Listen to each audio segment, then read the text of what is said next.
এই যে এতগুলো কাজ দেখতে পাচ্ছ, আমাদের একটা শিল্পী মিস্ত্রি আহে, ওই একলাই বেঁধে চলে যাবে। আমরা 4 জনাতে হিপে যাচ্ছি, আর ওরা ওই একলাই করে দিয়ে চলে যাবে, কেন ঠিকাদার কাছে বড় হতে যাচ্ছে, আর আমরাকে ছোট করছে।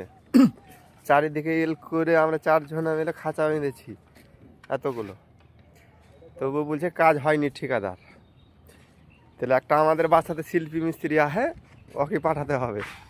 বড় বড় বাঁক মারে, আর এই সেন্টারিং খানি ম্যাক্সিমাম 2 দিনে শেষ করে দেবে।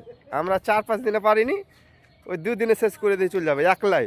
মানে 2টা লেবার লাগবে, আর ওই একলাই মানে 2 দিনে শেষ করে একদম কাজ শেষ। আর সিঁড়িটাতে মানে হাফ বেলা দিয়ে ঢেলে ঢুলে পালিয়ে যাবে। তো আমাদের লেবার কাজ করতে পারে না বলে দেখো ইটকুচা লাগাতে দিয়েছি, ইটকুচা ওঠা, ইটকুচা উঠেছে।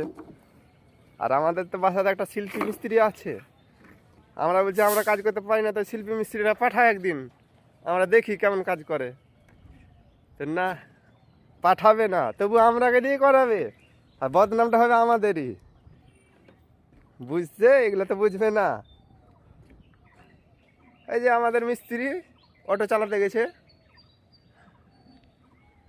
কাজ কি আর ফায়দা হবে? হ্যাঁ, অটো চালালে কি আর কাজ হবে?